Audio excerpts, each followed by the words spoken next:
حبايب قلبي عاملين ايه؟ وحشتوني كتير. النهارده هنعمل وصفه سهله وبسيطه زي ما متعودين عليها من مطبخ ام احلى البنات. هنعمل الكفته الاقتصاديه السريعه بالتكات والحركات من مطبخ ام احلى البنات. كملوا معايا لاخر الفيديو عشان تعرفوا احنا عملنا وصفتنا ازاي. حبايب قلبي عاملين ايه؟ وحشتوني كتير. النهارده هنعمل وصفه سهله وبسيطه من مطبخ ام احلى البنات زي ما انتم متعودين. النهارده هنعمل الكفته الاقتصاديه السريعه، اقتصاديه جدا جدا، ومكوناتها عندنا في كل بيت. من ربع كيلو لحمه بعملها، من نص كيلو بعملها، من كيلو بعملها. المقدار ده يرجع لكم انتم. انا بلاقي نفسي عندي ربع كيلو لحمه وبطاطسايه وبصلايه وكم معلقه بقسماط بقوم اعملها على طول، وبتنفعني جدا في الخروجات. لما بخرج مع اولادي نروح في اي حته بتبقى جميله جدا في السندوتشات.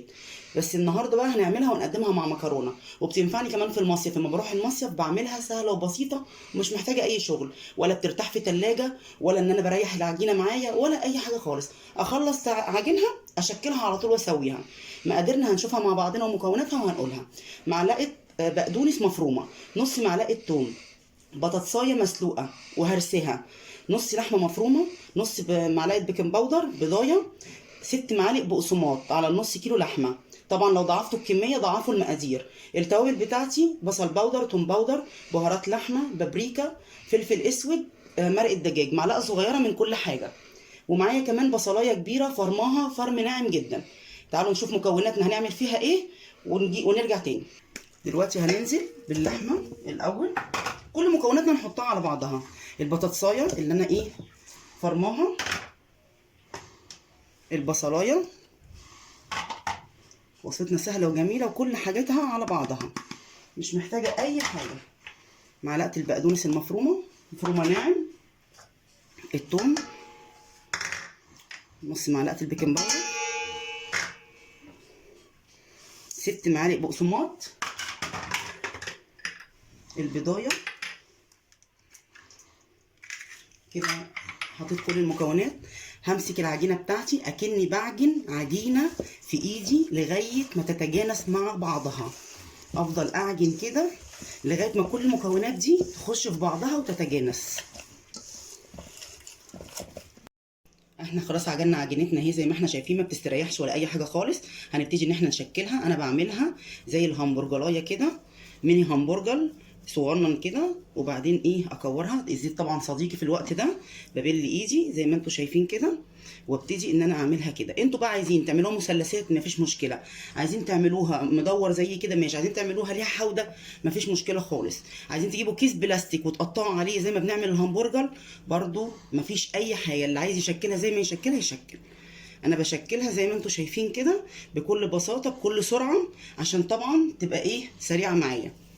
انا هجيب بس الطبق ده هنا والطبق ده هنا عشان خاطر يبقى قدامكم التشكيل اوضح واسهل. وزي ما انتوا عايزين ممكن اعملها زي الشكل اللي هوريه لكم ده، ان انا اعملها عادي مدور بس اطلع بحوده كده، تبقى برضو الشكل ده مش تخينه عشان خاطر تستوي معانا. هحطها دلوقتي جريل، صينيه تيفال، اي حاجه هسويها من فوق، ما بتخشش فرن ولا اي حاجه. عايزه تدخليها فرن مفيش مشكله خالص، تدهني وشها وتدخليها، اما الوش يتحمر تقلبيه على الوش التاني. برضو بعملها بتبقى حلوه جدا. بصوا يا حبايبي، احنا شكلنا اهو جزء من اللي احنا عملناه عشان خاطر بس اوريكم طريقه التسويه ازاي. هنشوفها مع بعضنا وهنكمل بقيه التشكيل وان شاء الله. بصوا لو عايزين تفرزوه كمان بيتفرز، بتحطوا كيس في طبق او في علبه، تحطي كيس وتحطيه وتحطي طبقه تانية من الكيس وتفرزيه، بيطلع بعد كده بتسويه بيبقى تحفه جدا اكنك لسه عاملاه. بيسهل عليكي جدا، اللي طبعا العرايس الجداد اللي لسه متجوزين، اللي طبعا الناس اللي بتشتغل، الحاجات دي كلها بتسهل علينا حاجات كتير قوي. هنسمي بالله كده وننزل بالراحه. الطاسه بتاعتي اهي او الصينيه بتاعتي او الجريل بتاعي، انا حاطه فيه زيت مش كتير زي ما انتم شايفين، يا دوبك بس مسحاه بحاجه بسيطه كده في الصينيه.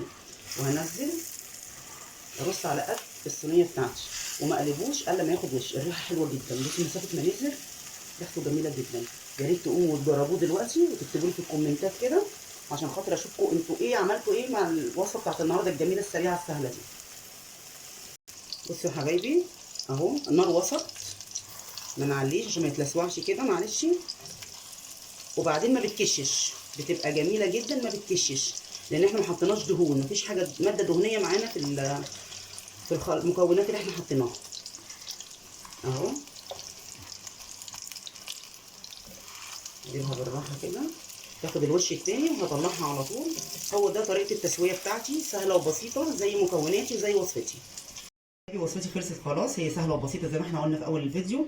انا قدمتها مع مكرونه بالصلصه الحمراء، وممكن تقدموها مع رز بالكاري، ممكن تعملوها مع سندوتشات بالطحينه، وسهله جدا وبسيطه. يا ريت تقوموا تجربوها، وباذن الله تعملوها وتكتبوا لي في الكومنتات رايكم، عشان رايكم بيتفاعل معايا جدا.